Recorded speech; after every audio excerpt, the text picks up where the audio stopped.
Hello, and welcome to Literally. We are doing this live here at the SiriusXM studios.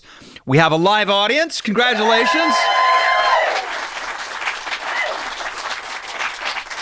Oh, I'm so nervous. It's like doing theater. But it's appropriate that we have our first live podcast with a guest like ours today. Keith Urban, one of my favorite performers, just an amazing singer, songwriter, guitarist, sick guitarist. And let's face it, someone who might have better hair than me. So he has a new album that is out right now. It is called High, and it is beyond belief. So let's get to it. Let's bring old Keith out of his rock and roll dressing room here at SiriusXM.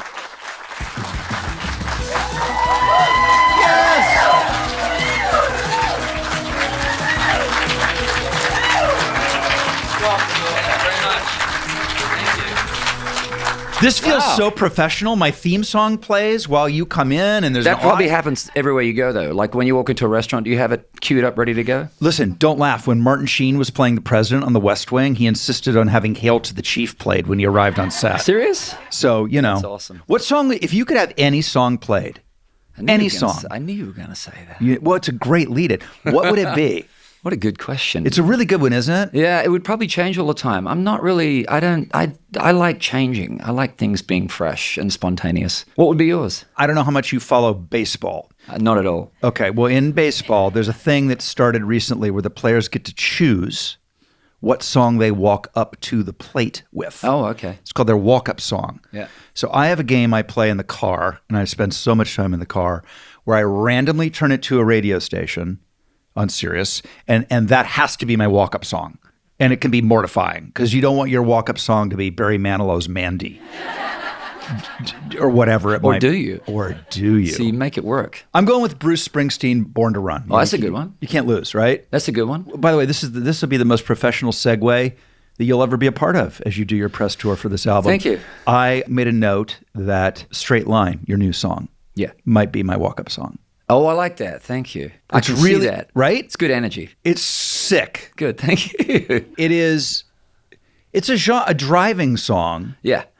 Right? Yeah. Is a kind of a genre in and of itself, right? Yeah, I've always, my dad loved cars. So I grew up a car nut like my dad.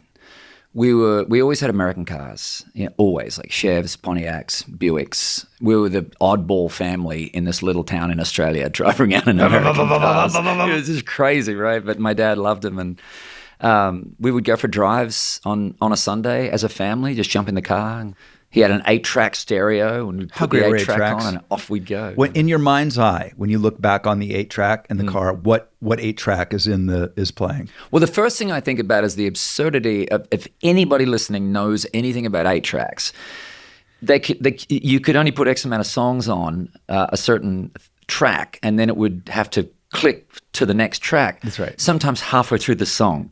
The song would start fading halfway through. You're like, what's going on? And then you'd hear this ka-chunk, and then it would start fading up again. And I'm like, what idiot thought this was okay to do this to a song? But I would sing along with it, and I would sing the fade out, and then I would sing the fade in as the thing came back. That's when you knew, I'm going to be a pro one day. Yeah, I'm just going to make anything work, basically. 8-tracks, man, it's like it puts me right back. This is probably why I'm such a yacht rock aficionado. Right. Is like, that's a good station. It's my favorite station. Is it? Yeah. I love yacht rock. Right. No stress. No stress. And it reminds me of like hanging out with my grandpa, who I loved, and would have been of the age where his version of like getting down in the station wagon as we went out to pick strawberries in Ohio. Just the fact he has a station wagon. Begin there. Yeah, and going to pick strawberries. That's a thing, right? And it was like the Carpenters' greatest hits. Right. But I'm like, rainy days and Mondays. Yeah, man, I'm really Don't feeling make that it. your walk-up music, by the way. No, but that's another disaster. Yeah. What were your favorite things to listen to when you were young?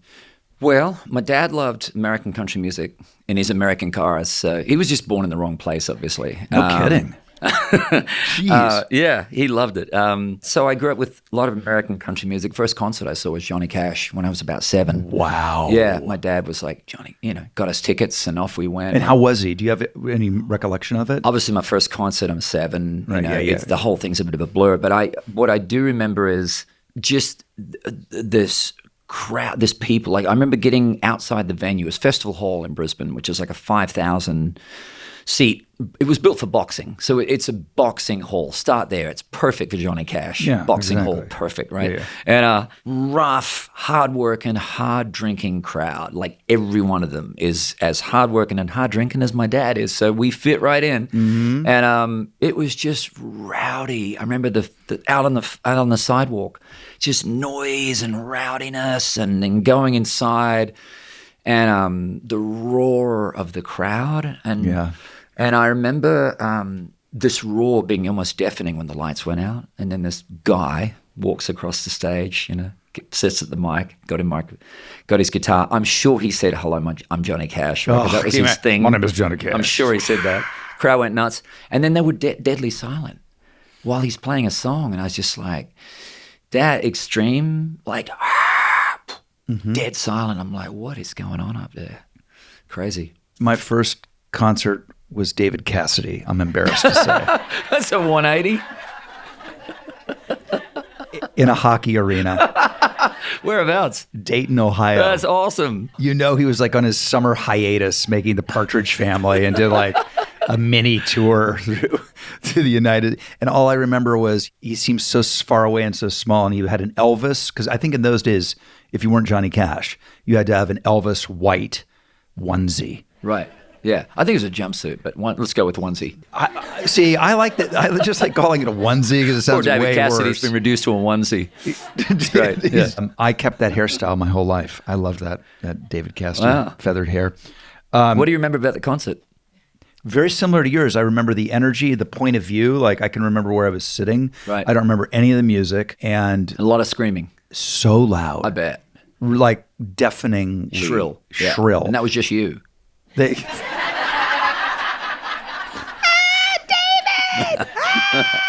Massive, wasn't it? massive. Yeah, it was insane. You can't. You forget. Yeah, it's that Partridge Family era. Partridge Family era. Yeah. That was a good one.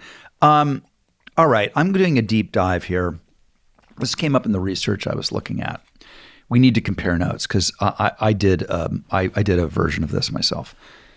You posed for Playgirl. You're not happy that I'm Mike's cutting out. Sorry. That's really good. Do that again. That was so good. Thank you.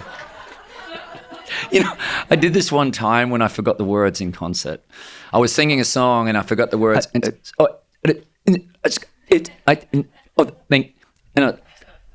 that, and That's really good. and this and I was like, and then when I had gotten to the next chorus, which I remembered, I was like, I knew that. Then it just suddenly worked perfectly, and I sang the chorus, and I was like, that was amazing. Got through that. This roadie ran out, pulled the chord out, and put a new one in, a fresh one, and ruined it.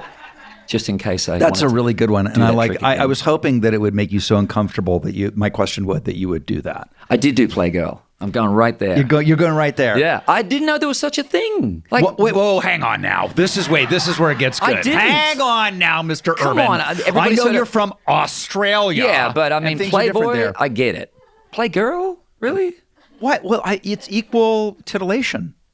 You guys don't you guys deserve to have your own version? I get it. There's one man in the audience who is brought here as a captive. Yeah. All the guys are squirming right now. Yeah, Like, he's moving on. Yeah, it was a guy at my record company who was like, hey, we can do this article in Playgirl, and they'll do a big, long, nice piece on the record. And I was like, great. And then like, we'll go do a photo shoot too. I was like, oh, okay. Luckily, I play guitar and not harmonica. That was fortuitous. So you at least knew by the time you got to the photo shoot what you were. Yeah. Yep.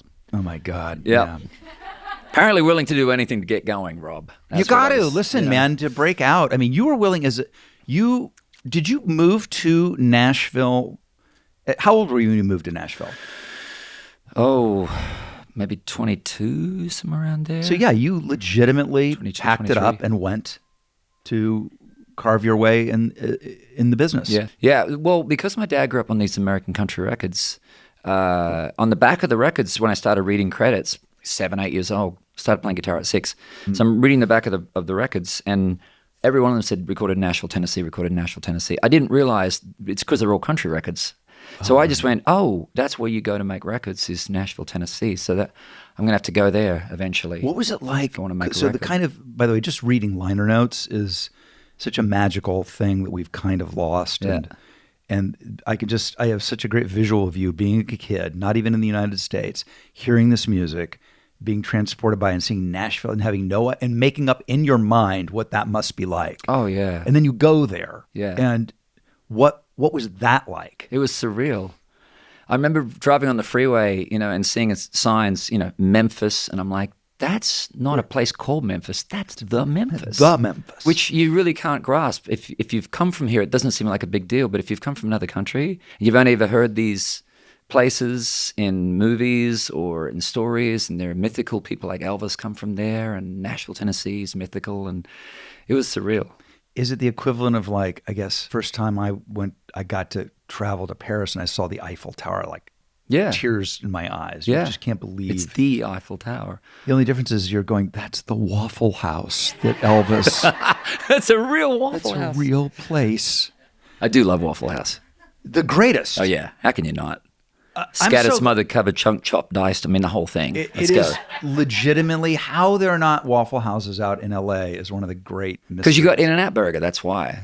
That's true. Pretty good. It's a good trade. Yeah, it's a good trade. I love Waffle Houses so much. Have you written a song about a Waffle House? I haven't. Why not? Jonas Brothers nailed that one. Oh, they did. Yeah, it's a good one too. God darn it.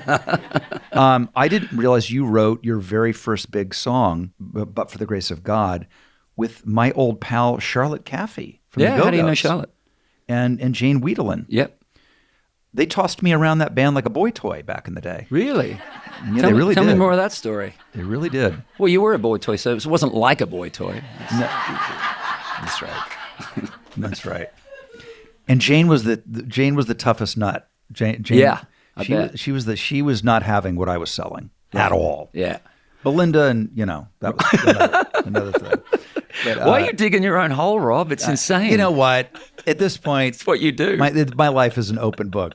And Charlotte was always. I mean, she was such an amazing songwriter. They both are. Yeah. Both are. Yeah. Now, who was I talking to recently that said so many people that we grew up listening to on what would have then have been considered regular radio or the music that pop music are now all in Nashville. And so when I saw that, I went, oh yeah, that makes sense. Everybody who made the music we loved in that era is doing that music in Nashville because that's what it has become. Because it's a different, don't you think it's a different genre than what your dad grew up? Well, it's way different than Johnny Cash. Of course it is. Yeah. But it changes. It's always changed. Every generation, every decade, it changes and morphs and becomes something else. And that's why I take issue with people who kind of go, oh, that's not country music. I always want to say, that's not your country music. It's somebody else's. I get it that it's not your kind of country music, but nobody has the right to claim what a genre is. In any genre. Because it's always changing. In any art. By the way, whatever you're talking about. Yeah, you can go, that's not my jazz. You go, well, it's probably not, because if you don't like it, it's probably not yours. Your jazz is this. That's somebody else's jazz. Well, it's even in comedy. It's like, well, totally, exactly. It's not. Doesn't make me laugh, but that. Yes, but you can't say that's not comedy. That's right. Because someone else is laughing hysterically. So apparently, to that person, it is. Yeah, 100%. Your guitar playing. It's so funny when I was looking at some of the notes to prep for the interview. Your influence is I think the most underrated guitar player ever. Are you going to say Lindsay? I am. Yeah. Without a question. Yeah, Lindsay Buckingham. I've had him on the show. Have you? Yeah. Yes, I have. And he was one of the first people I wanted. You guys are a bit like brothers from another mother thing going on. You got very similar. And a similar energy? Similar something. Oh, keep talking, Keith. You're making my day. Yeah. I'm not saying you're his boy toy, but I'm saying that but I might be. You could be. He is absolutely an amazing guitar player. Because he doesn't sound like anyone. My favorite players don't sound like anyone else. You know immediately. Yeah. Now, is that a function just of the style, or is it like Lindsay plays that crazy, hollowed out electric acoustic thing that he had built eventually? Yeah. So that's an instrument. So that instrument sounds like that instrument. How much of sounding like unique is the player or the instrument or both? All the above, and I think the influence. I think Lindsay's first instrument was banjo, so he's got a banjo player approach to guitar already. That's going to be unlike anyone else. It's going to be unique, especially if you jump on electric. If you're approaching an electric guitar as a banjo player, it's already going to sound really, really different. What's your favorite Lindsay Buckingham song? Oh, gosh. Or solo? Oh man. Well, here's what. Every one of them. Hard. Yeah, every one of them, because he always plays in service to the song. It's not some shred fest thing. It's just, you know what I mean. I do. It may be the most minimal note choice. I mean, Big Love or something like that. There's not a lot in that. There's just intensity, because that's what is needed right there. He always knows what to do. It's funny. You are clearly not a fan of excess, right? Like in terms of the music. I was. Well, we'll get to that. But like I read a quote where you were talking about the double albums, where you were right. Where you're saying like, please, no one has 17 songs that they need to put out on this album. Maybe 17, but no, what's happening now, because you're not restricted, like vinyl back in the day, you were limited. You couldn't put 38 songs on that double vinyl album, but now you can. So people are putting out albums with 30 plus tracks on them. I mean, I don't have that kind of time. I don't have 30 good songs either. No, but I'm saying nobody does. No one does. That's ridiculous. You know, there's album filler all through that. So you're sober, I'm sober. We're sober brothers. Thank you. Yeah, thank you. I mean, just take a gander. Like, we clearly, like, come on, man. Sobriety's got to be sick, right? I mean, look. If you need it. If you need it. Because my thing has always been about, I've almost never talked about it in my 18 years. Very, very rarely. And it's because I got nothing against booze, drugs. Dude, I have a wine cellar that's nuts. There you go. And we serve alcohol in our house. I'm the only schmuck that's actually costing me money to have booze in my house. It doesn't drink. He doesn't get to enjoy it. Yeah. But, you know, I'm allergic to it. That's it. That's all it is. If I wasn't allergic to it, I'd be drinking it. But hell yeah. I'm allergic to it. You know, I break out in cuffs. So that's what happens. It's such a good... No, it's true. And I love having people over and having the party go on. I love observing people and being around people or getting after it, because I would be, like, I feel the same way. I would be getting after it in a heartbeat if I could. Yeah. I mean, I'm at my concerts and I want people to have the time of their life. If they're just high as kites or drunk or, it doesn't matter what they are. So long as they're having a good time, I'm there to bring the party. Well, it's good you have that, because we also know there can be, like in any walk of life, other people who are like really dogmatic about it. And I can imagine how hard it would be if you didn't have the kind of attitude we both have, which is live and let live, bring it. Like, if it works for you, let's go. In country music, where every other song is about a beer. Yeah, I got a bunch of them. Hard. I got a bunch of them. You know, I sing about that, and obviously I sing about my experiences with that. Oh, in this new album, there's plenty of it in there. There's a lot of it in it. Well, High. It's called High. Let's start there. I mean, let's start there. Yeah. But the one, okay, I gotta write the title. So Messed Up As Me. Yeah. Messed Up As Me, when it was actually for me, lyrically, I mean, musically, so fun as all your music is. But the lyrics, I was like, oh shit, yeah, I've that took me back like 34 years. Right. It took me back 34 years. Well, because it's also emotionally messed up. You know, it's not just imbibing messed up. It's emotionally wrecked in the case of this song. Can we hear some of it? Oh yeah. Was that? It was like a prompt. That was hilarious. I think we should hear it. I picked like the one that's going to make all of us go ooh, because I'm a terrible podcast host. That's why. Oh, look, it's plugged in and everything. Well, I don't know if it's working. Oh, it is. I don't know where it's working. Oh my God! Do you want a pick? Okay. Would you like a pick? We have a pick for you. Okay. Thank you, Dan. I might be able to get a bit more acoustic. Thanks, Dan. Maybe can I have that turned up a little bit? I don't even know where it's coming through. It's coming from the heavens, man. It is. It's coming from up above, the big man upstairs. When I get blue, I get dark blue. When I have one, I always have a few. Hallelujah to that. When I get gone, I get real gone. When I get it wrong, I get it real wrong. I'm out tonight and I'm feeling like I should call you up. Maybe take a shot that you're wide awake at 2:45. Maybe looking through your camera roll, the tequila's starting to take a toll. I was hoping, baby, maybe you'd be as messed up as me and all alone. All of your friends have all gone home, and you hate that the truth is nobody leaves your head and your heart and your bed and your sheets as messed up as me. I mean, so good. Crazy, right? Crazy. You caught me out there. I didn't know what was happening. That. Okay, Bohemian Rhapsody. Here we go. Yeah, right. I think we need a shred fest as a palate cleanser. Yeah. Let's talk about that guitar. What are we playing? What do we got there? Is it Telly? This guy's called Clarence. I've had him. I knew it had a name. I knew it. I think it's the only guitar I have that has a name.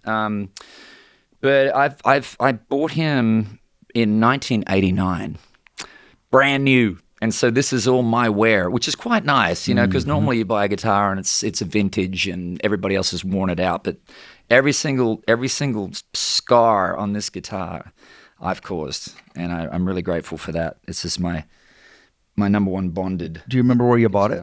Yeah, Manny's in New York City.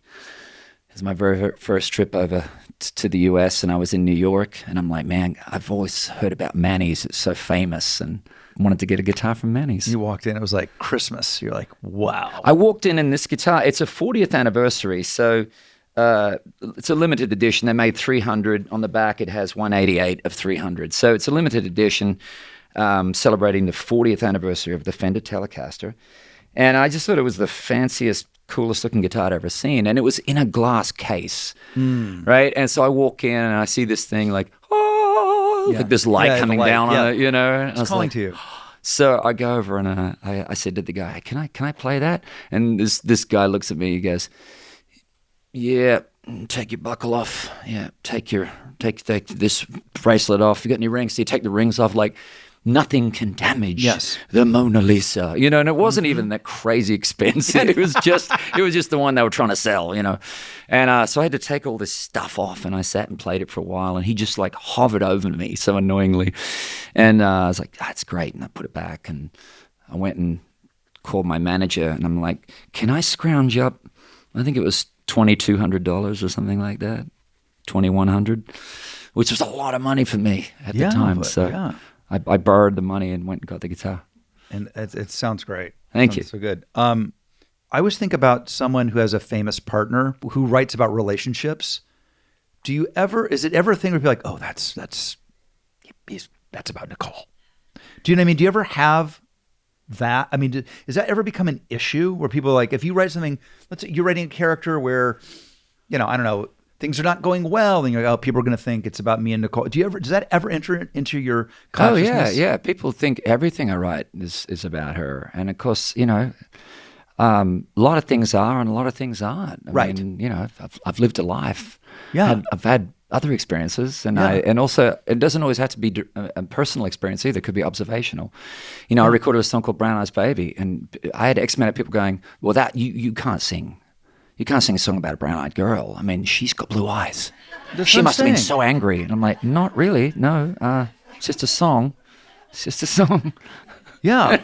Like, people get so, I don't know. So it's never because I don't think Dolly Parton actually worked 9 to 5.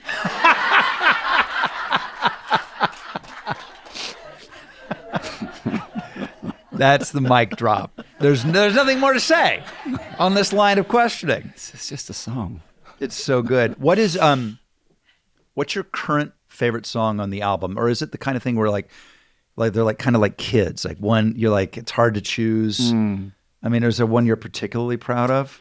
Well, the one about your dad's really kind of radical. Oh, Break the Chain? Yeah, Break the Chain. It's thank you. I have to say, you know, when in the song where you ask him why he's so mad at you, was for me one of those moments that, like, it's why we listen to music where you go, oh, like you're just like, excuse me, I'm gonna say fuck. Do you know what I mean? And my favorite artists have that. They can write a song, like a driving song, and you can go right, but then they can, you know, hit you with the cold cock you when you're not expecting it. Yes. And that's my favorite artists can do that. Springsteen can do it. He does it. Nobody does it better than Bruce. Amazing. Yeah. Yeah. And that, I felt like a Bruce moment where you go, oh, it's clearly so authentic. Very. Yeah. And so like vulnerable like that. There's no, I immediately had a picture of like a 9-year-old version of you. Yeah. When you sang that lyric. Yeah. Yeah. I mean, it was a heavy song. And I had no intention of writing a song called Break the Chain. I didn't have a title. There was nothing, you know. And, you know, sometimes that happens in writing rooms. Something comes up. It's like therapy. Something comes up that I had no idea that I was still processing or working through. And your dad is long passed, yes? Yeah, 7 or 8 years ago. Do you think you could have written it if he was still alive? It's probably a moot point because it didn't come then. You know, Right. It came when it came. And you talk about people interpreting songs as always being about, say, my wife, whatever. I think it's also harder. I find it hard as a songwriter to be completely transparent and truthful, but without hurting people. Yeah, it's very hard to strike that balance. Break the Chain was definitely that of all the songs I've ever written, that one was the hardest in being okay with it going on the record and being a thing, because I thought, oh man, my mum's going to hear this song and my brother's going to hear this song, and I'm not putting down my family at all. What I'm trying to do is say that every one of us come from some family, right? Every one of us, in some form, whether adopted or whatever, we end up in this family somehow. We didn't choose them. Here we are. Okay, this is my environment. I'm going to grow up in this. And developing survival techniques and patterns and behaviors, they just naturally happen so that we exist and hopefully thrive in this family. And then we go out into the world, and all that stuff, half of it's completely dysfunctional, but it worked there perfectly. And you go out into the world, and I keep attracting all these people that I'm like, I don't want these. Why is my life continuing to be like this? And I realize I've got all this stuff that I don't need anymore, all these ways of being that it worked great there, but it's not working at all now. I don't need those patterns anymore. Can I break that pattern? Can I change this behavior and do things different? You know, that's really what the song was also about. Can we hear some? Yeah. Oh gosh. Okay. I'm going to keep reminding you that guitar is right next to you. Yeah, I'll tell you the challenge with this. I've actually never done it because there's 2 guitar parts that make the thing work. So I'll do what I can. The reason why I say it, I'll explain it without getting geeky. No, I like geeky music shit. Huh? I like geeky music. Well, stuff. this guy had this nylon string. It was anyway. The guy I wrote it with, Mark Sibley. I'd never met him, and I went in and hi, Mark, I'm Keith, let's write a song. It's a weird thing. And wait, with a guy you've never met, you write among your most personal songs? Yeah. That's nuts. Yeah. That's how comfortable I felt with it. Whatever, I don't know what it is, but it was just the song it wanted to be born that day, and that was it. So, so he had a 1930s guitar called a Del Oro, acoustic guitar, but it had sort of flat wound strings on it, so they're not very bright. They're quite dull. Like instead of sounding like this, they would sound more like this. Like it's just naturally, just very dull. And I picked up the guitar and I started playing. I picked up the guitar and just went.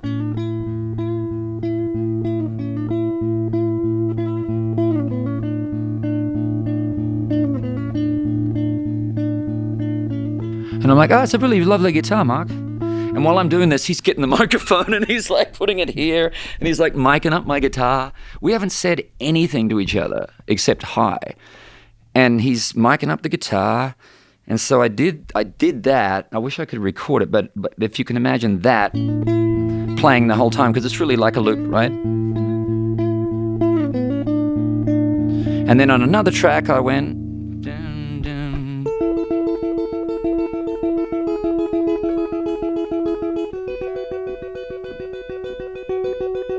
So if you put them together, it'd be like. Dun, dun, dun, dun, dun, dun, dun, dun,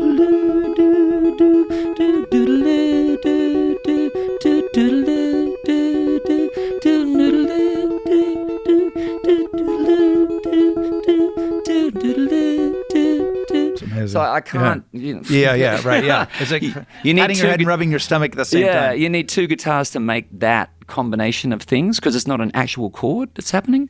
But if I just use that, this thing would be like, too late. Is it too late for me to listen, for me to change? So far, I'm doing all right.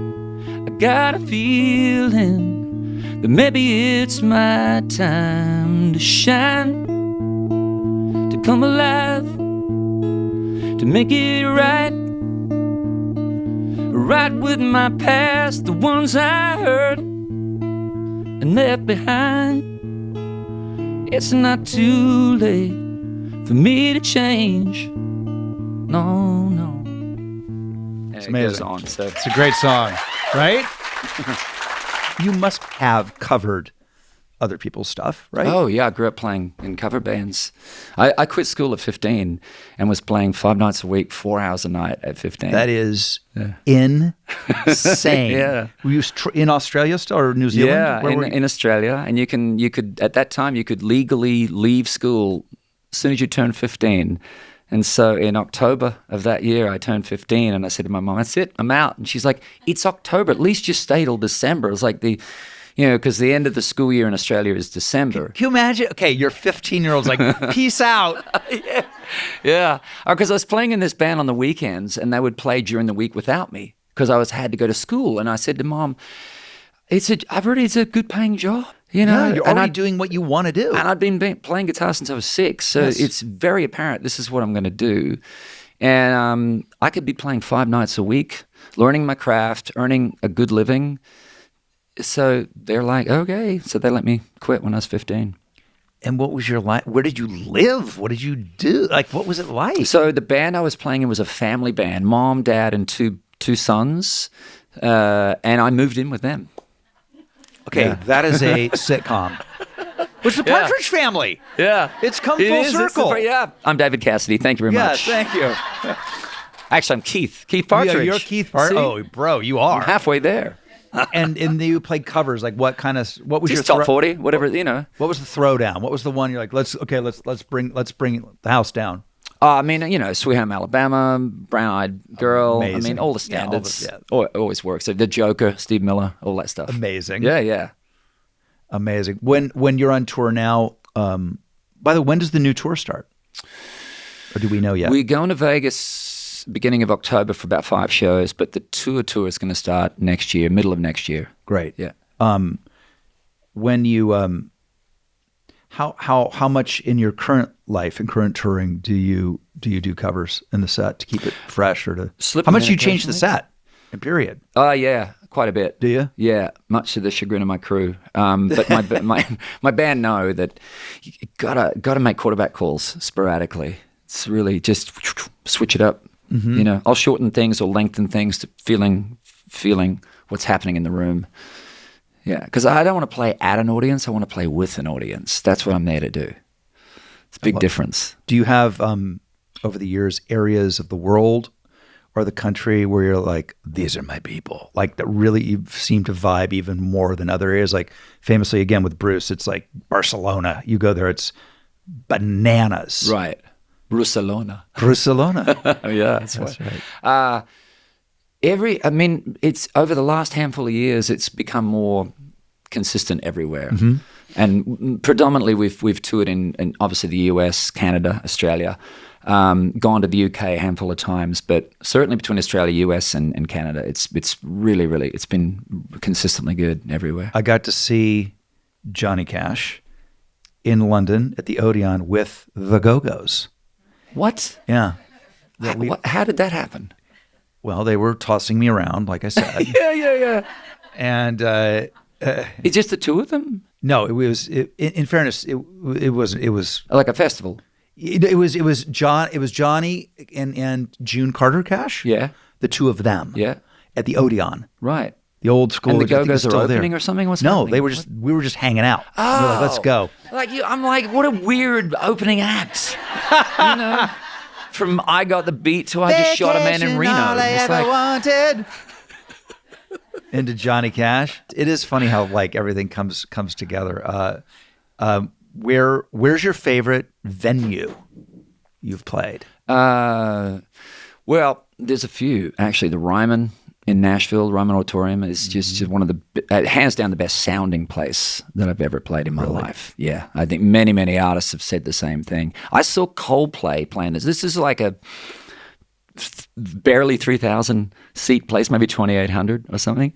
And I saw Coldplay play there at the beginning of their career. So they weren't playing arenas yet, let alone stadiums. Right. And we'd heard that they were a really great band. I think they had Yellow out. So we're like, okay, let's go check this band out. You know, went and saw them at the Ryman, and I'm sitting there, and they're playing, and the lead singer, like, 'cause I didn't know it was Chris Martin, like the lead singer is just like laughing hysterically in between every song and talking to the band. I'm like, is this guy high? Is he drunk? What's going on? Whatever.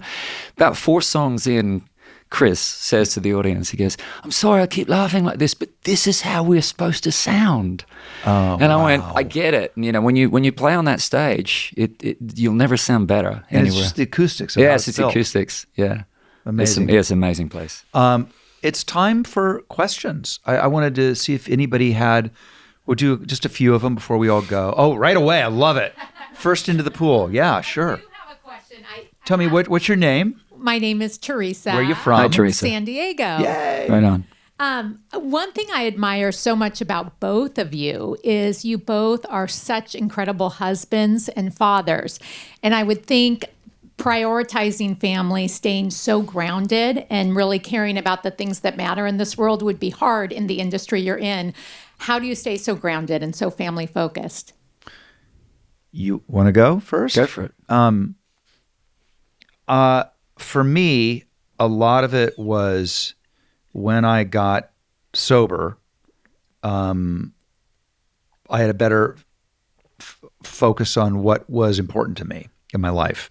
And I knew I wanted a relationship, and I knew I wanted to have kids. It didn't happen all at once, but you know, you let go of the like your song says, you let go of the things that don't work. Right.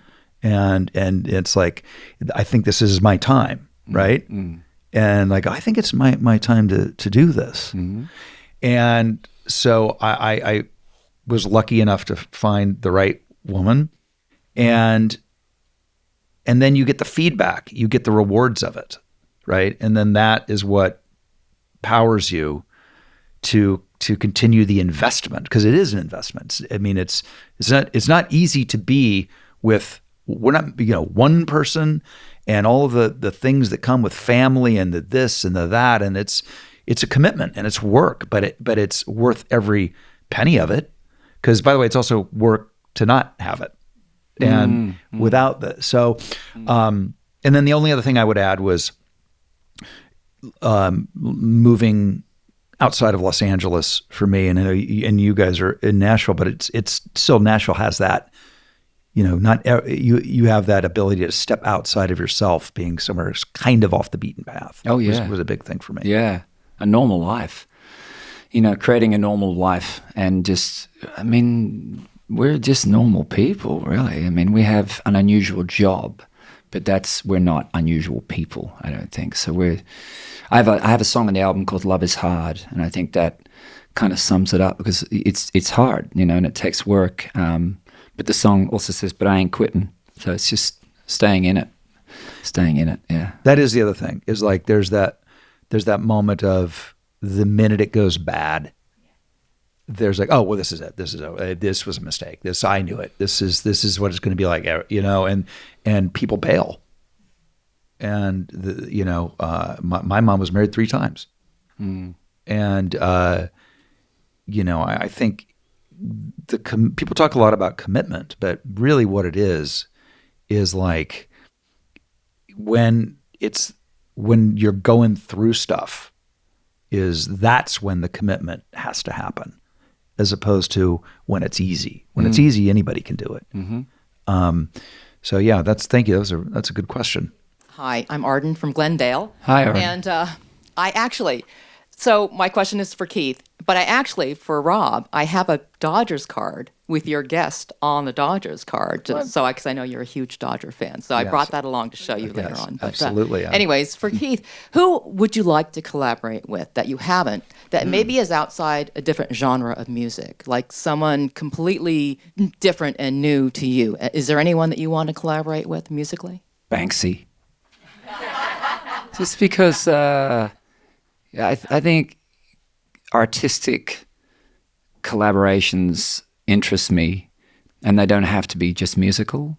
And I'm fascinated by Banksy, by what Banksy can say with just images that don't actually say anything. They don't need words, and that's what music is. Music is saying something without words, and I've been continually amazed at Banksy's brilliance to have commentary with images that allow the people watching to have their own relationship with it, and find all kinds of things in it. I just think whoever Banksy is extraordinary. Yeah, the mystery of it all. It's beautiful.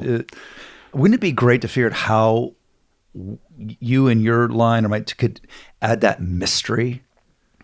Yeah. I mean, I don't know if it's possible, but that's the other part of his work that is like where it shows up and who he is, and no one. It's I hope like we never a actually. Batman I know movie. people try and find out, but I think pay no attention to the man behind the curtain. Yeah. Yes. Because otherwise, it might be just a little guy, Yeah. And it's just like, It's just a little- I had this image of and it. Hi, I'm Banksy. You're like, oh no. What's that wonderful picture that they said is a picture of a finger pointing to the moon? And the caption reads, do not mistake the finger for the moon. Because we all start lauding this thing pointing at the thing. And I was like, no, it's the thing. moon. You're completely missing the point. Banksy's amazing at that, by staying out of That's a great out answer. of the picture. I never would have thought. Never thought of that. I think we have time for one more question if somebody has one. Is Dana Gibson here? Amazing. Hi, Dana Gibson. What a great name. Like the guitar. Yeah. No, my son plays the guitar, and I sold a Fender and gained a Gibson. And I always get him the Gibson T-shirts, so it works out. Welcome to LA, Keith. Thank you, Ken. Big fan, and Rob too. This is a bucket list item for me. As I grow older, I keep checking off those bucket lists. So thank you for letting me do that. Do you guys have a bucket list item outside of touring and outside of acting that you really haven't achieved? I know you just went over the bridge in Australia, but that was your second time, right? Yeah. Crossing the Sydney Bridge? Oh, just climbing it. Yeah, It's yeah. a bridge climb, yeah. So is there any bucket list item out of You the got a ordinary? bucket list? That's a good question. That is a really good question. Where did the term bucket list come from anyway? I know, we should look that up. Yeah. You throw it in the bucket? Right. And you did it. There you go. Yeah, it's like, oh, I did it. Throw it Okay. away. Got it. Wow, that is a really good one. Getting a new bucket is on my bucket list. So confusing. I want to spend some time in New York doing some theater. I haven't done that in a long time. Oh, that's good. Yeah. Right? I mean, I'd love to Ideally, what kind of story or role? By the way, I saw Nicole in the Blue Room back in the day at the Donmar. It was insane. Yeah, I bet. I never got to see that. First of all, the Donmar's smaller than this room. Right. So, I've done big houses. So I think what I would like to do is do it in something super intimate because it's way more terrifying. Yeah, nowhere to hide. Nowhere to. They're like right. I mean, that was an unbelievable. So like somewhere like the Donmar, or somewhere like the Roundabout, like something. Cherry Lanes, really, really, really small and intimate, and have to be do that kind of vulnerability would be super fun. That's probably career wise. And the other thing is I just want to travel more with my family, travel the world. I love that's my favorite thing to do. Yeah, I'd like to see the pyramids. I just saw them. Ah, I went. Okay, I just did it. How was that? We'll be right back. Yeah, sorry. It was the greatest. I bet. The Nile, the Egypt, Yeah. the Egypt thing, Yeah. the Wadi Rum. Yeah, and yeah. all I've of been it. to the Wadi Rum, but I haven't been to. Yeah, we've done that, but I haven't. That's Jordan, right? Yeah, but I haven't been to Egypt. Egypt is amazing. Yeah, the pyramids are that's on my bucket list. So there you go. insane. Yeah, yeah.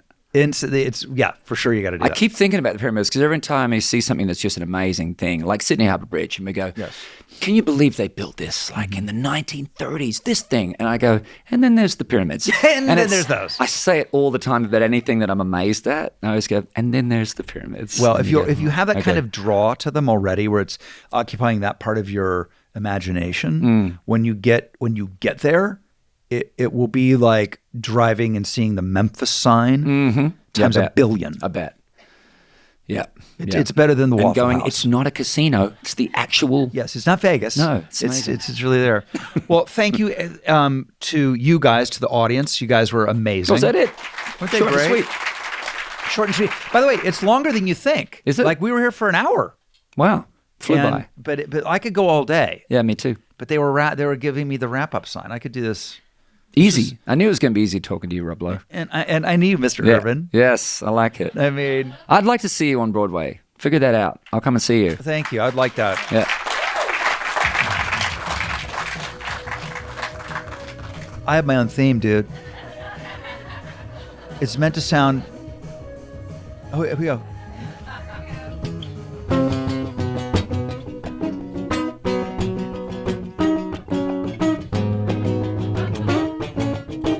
Something like that, is It's it? I don't- I exactly. can't Yes. figure it out. Winging it. So good.